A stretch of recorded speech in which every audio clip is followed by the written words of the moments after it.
पहुंचते हैं खबरों के तह तक, क्योंकि आप देख रहे हैं बिहार आज तक। अभी मैं खड़ा हूं बाबा परिहार ठाकुर के मंदिर में। बाबा परिहार ठाकुर आप जानते हैं, आप इधर आ जाइए। बाबा परिहार ठाकुर जिसे ब्रह्म स्थान भी कहा जाता है, और इस मंदिर की महत्ता काफ़ी विशिष्ट है। तो आज मैं आपका परिचय उस महत्ता से परिचित कराने के लिए यहाँ पहुँचा हूँ और आपको दिखा रहा हूँ, बता रहा हूँ कि बाबा परिहार ठाकुर के बारे में जो कहानियाँ प्रचलित हैं और जो लोग इनके बारे में कहते हैं, सीधे हम उन चीज़ों को जानेंगे यहाँ के स्थानीय लोगों से। सबसे पहले मैं आपको उस दिव्य मूर्ति के दर्शन करवाता हूँ जिसके बारे में ये कहानियाँ प्रचलित हैं। कैमरे को इधर किया जाए। आप देख सकते हैं हमारे सामने जो ये मूर्ति है, यह मूर्ति खंडित है। यहाँ से मैं आपको दिखा पा रहा हूँ, ये खंडित मूर्ति आप देख सकते हैं। यहाँ से भी खंडित है। 3 टुकड़े में इस मूर्ति को बताया जाता है कि यह 3 टुकड़े में खंडित है। बाबा परिहार ठाकुर का यह मूर्ति है जो कि सीतामढ़ी जिले के, बिहार के सीतामढ़ी जिले के परिहार प्रखंड के अंतर्गत आता है और काफी दिव्य मंदिर माना जाता है। काफी आस्था है इस मंदिर को लेकर, लोगों का यहाँ लगातार आना जाना लगा रहता है। हम सुबह से ही कोशिश कर रहे थे यहाँ आने की, लेकिन चूंकि शादी विवाह का समय था तो काफी संख्या में लोग थे, तो शायद हम आपको उन तथ्यों से परिचित नहीं करा पाते जिनसे हम अभी आपको परिचित करवाने वाले हैं। यहाँ पर जो स्थानीय लोग हमें दिखाई दे रहे हैं, जो इस मंदिर की विशेषताओं के बारे में आपको बताएंगे, हम उनसे भी रूबरू कराएंगे। सबसे पहले मैं आपका परिचय करवा दूं इस मंदिर से। जो वो ये है, महत्वपूर्ण चीज है कि इस मंदिर के बारे में कहा जाता है कि यह कभी इंसान हुआ करते थे, देव स्वरूप हुआ करते थे, और आपकी हमारी तरह इनके शरीर में भी रक्त का संचरण हुआ करता था। लेकिन एक ऐसी घटना घटी जिसके बाद इन्होंने पत्थर का स्वरूप ग्रहण कर लिया, और आज भी यहाँ के लोगों का विश्वास है कि बाबा परिहार ठाकुर मौजूद हैं, यहाँ के लोगों की रक्षा करते हैं, और हर धार्मिक अनुष्ठान में विशेष महत्व के साथ इनको पूजा जाता है और इनकी महिमा का गुणगान किया जाता है। तो सबसे पहले जो यहाँ पर सेवक के रूप में मौजूद हैं, क्या नाम है आपका? हमारे गुरु महाराज, हमारा नाम हुआ श्री श्याम राउत। श्याम राउत जी, आप बताइए यहाँ पे किस तरह की आस्था है इस मंदिर के प्रति? हाँ, इस मंदिर के प्रति मतलब यानी पहले जो थे ये आदमी स्वरूप में थे जी। हाँ, जब गांव में जब चोर घुसे तो इन्होंने हल्ला किए कि जे मतलब गांव वाले, गांव जाग के रहो, चोर घुसा। चोर को हाथ नहीं लगा तो चोर जो है सो वापस आ गया। कुछ देर यहाँ रुक करके बाबा को जब देखे, जब सो गए तो इनको 3 खंडित में कर दिया गया। वह 7 चोर जब भागना चाहा तो इस बगल में नदी, बड़वे नदी है, उस नदी को भी पार नहीं किए। वो किनारे पर सब मर गए 7 चोर। उसके पीछे पीठ पर बैर का पेड़ जन्म गया। अब वो बैर का पेड़ यही 4-5 साल पहले मतलब सब खत्म हुआ है। हम लोग बरवे नदी, अभी बता रहे थे स्थानीय लोग कि बरवे एक नदी जो कि बरसाती नदी के रूप में अभी रूपांतरित हो चुकी है, और उस बरवे नदी के तट पर बैर का पेड़ हुआ करता था जो कि अब गायब हो चुका है, बोलता था।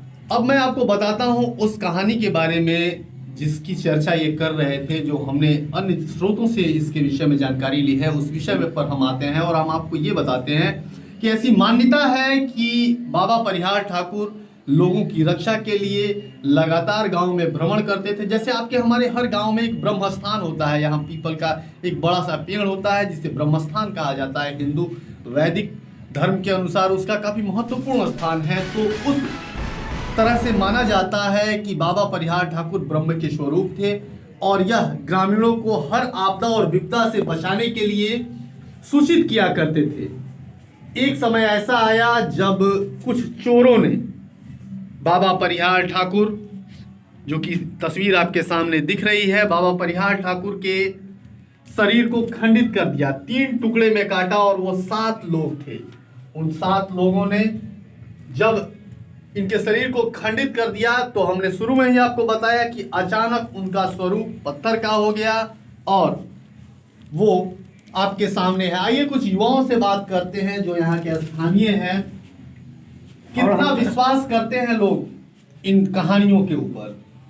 इन कहानियों के ऊपर जो है ना लोग बहुत विश्वास करते हैं, क्योंकि इनके जो है ये बहुत ही लोगों को जो है ना मनोकामना जो होता है उनका पूर्ण होता है। यहाँ जो भी लोग आते हैं जो अपना मनोकामना मांगते हैं वो पूर्ण होता है, क्योंकि ये बाबा ब्रह्म स्वरूप परमेश्वर है, ब्रह्म स्वरूप परमेश्वर माना जाता है।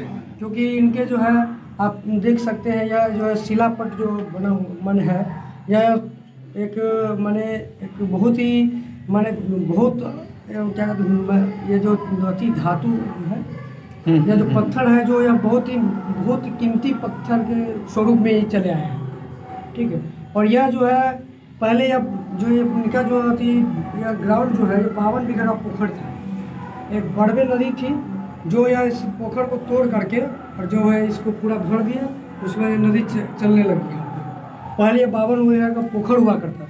52 बीघा का यहाँ एक पोखर हुआ करता था। हाँ, चलिए जब हम आगे चलेंगे तो आपको उन जगहों से भी परिचित कराएंगे। चार युवा जो हैं अभी क्योंकि तरह तरह के परिवर्तन हुए हैं समाज में, तो एक तरह से मुझे तो ऐसा लग रहा है कि यह ग्राम देवता के स्वरूप हैं जो हमारे सनातन संस्कृति की एक विशेषता रही है। आप किस रूप में देखते हैं? इन कहानियों पर कितना विश्वास करते हैं?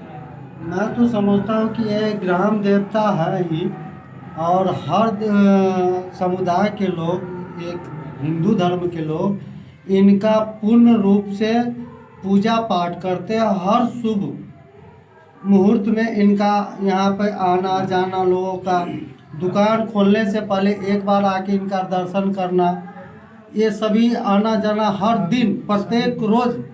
कोई ऐसा व्यक्ति नहीं हो जो इनका आता हो दर्शन नहीं करके अपना कोई भी काम शुभारंभ नहीं करता होगा। भगवान शिव के स्वरूप माने जाते हैं जी, साक्षात महादेव के स्वरूप के रूप में लोग इन्हें देखते हैं।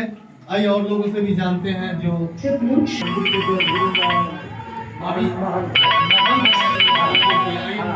बात करते हैं। बाबा बालक दास जी, बाबा श्री राम बालक दास जी महाराज। राम बालक दास जी, आप यहाँ कितने दिनों से हैं? करीब यहाँ 30 वर्ष हो गया 30 वर्षों से हैं जी। तो यहाँ तो इन 30 वर्षों में क्या महसूस किया आपने? कोई विशेषता? बहुत जटाधारी हैं आप? जी, बहुत विशेषता है जी। मनोकामना बाबा है। हाँ, हर आदमी को मनोकामना पूरा है। 10 गाँव का आदमी आता है ये, बहुत दूर से लोग आते हैं, आदमी आता है। दिल्ली और पटना के भी लोग आते हैं। दिल्ली बम्बे तक के प्रसाद यहाँ चढ़ने आता जिसको है। बाल बच्चा नहीं होता है एकदम मन से मानते हैं, एकदम पूरा होते हैं।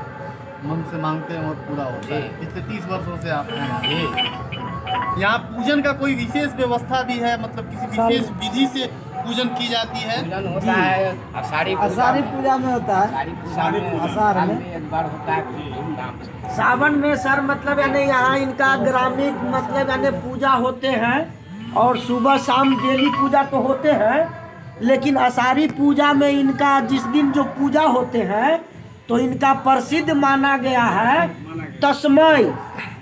तस्मय कम से कम समझिए सर मतलब यानी 8-10 कुंटल यहाँ तस्मय बनता है। हाँ, और यहाँ आपको 2700 पंचायत मतलब यानी परिहार ब्लॉक के लोग उस दिन प्रसाद पाने के लिए आते हैं।